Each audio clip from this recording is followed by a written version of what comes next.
to start by saying, in an administration and a world where it feels like every day a new boundary is broken, a new law is overridden, and a classic procedure is ignored. But I think we hit a new low. And let me be blunt.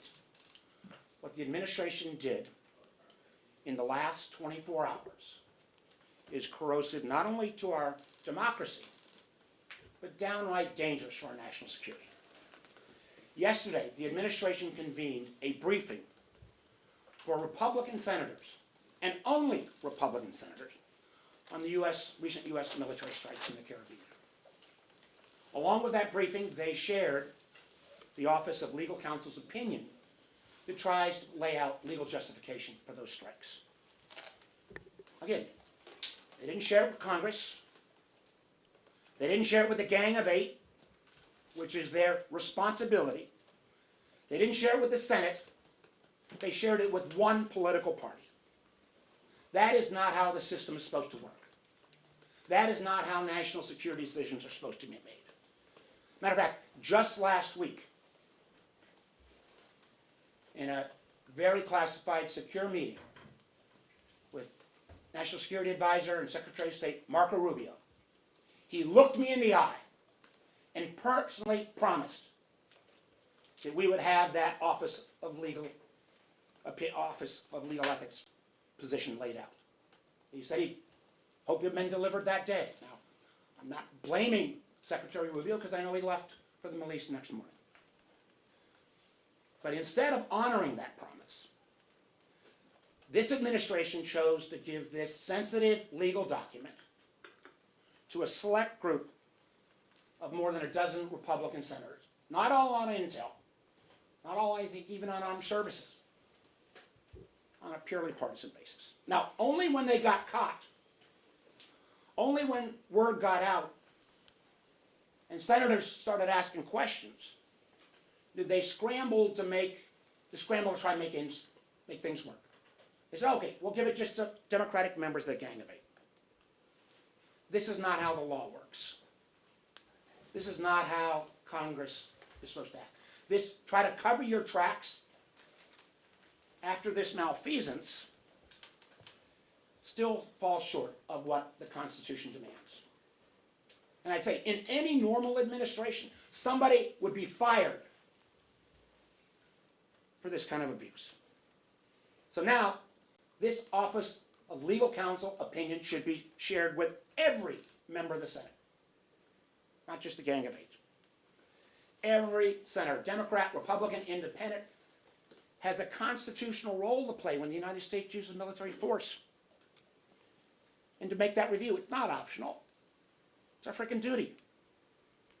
When an administration decides it can pick and choose which elected representatives get the understanding of their legal argument of why this is needed for military force, and only chooses a particular party, it ignores all the checks and balances. We've seen this in other attributes. The one area that I thought we could maintain some level of comity, C-O-M-I-T-Y,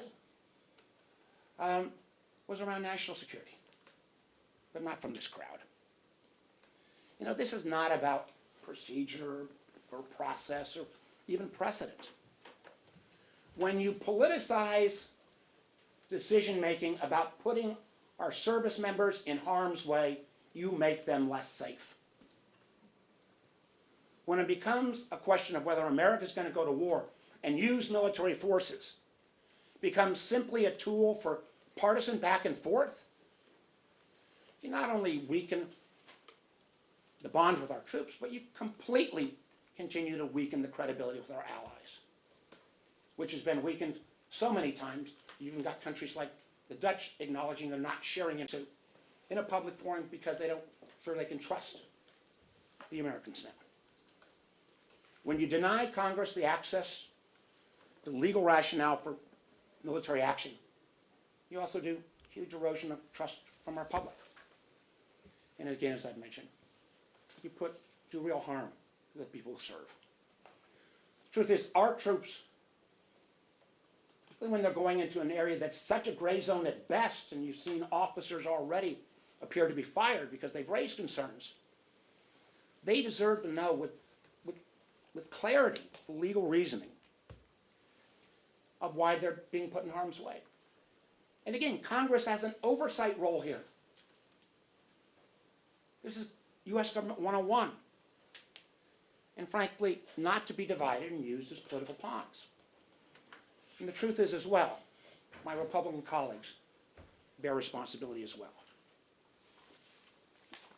You know, every senator, regardless of party, should have a say on how military force is used. And frankly, Congress has a right and obligation to understand the legal basis. You know, my proudest tenure has been on the Intelligence Committee, and I am proud of its record. I've served under Democrats, Republicans. I've been chair of the committee. I can tell you, Saxby Chambliss, Dianne Feinstein, Richard Burr would have never allowed this to happen. So the question I got from my Republican senators, if you're sitting in this room getting clearly what had been prior Gang of 8 level classified information, didn't somebody raise their hand and say, well, holy crap, where are the Democrats? Who was willing to say, you know, isn't there a constitutional obligation here?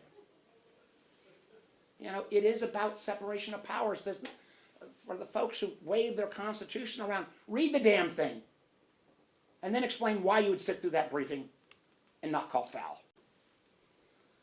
So I call on this administration to immediately provide not only the OLC opinion, but as well as the secret target list that was briefed, my understanding, yesterday as well.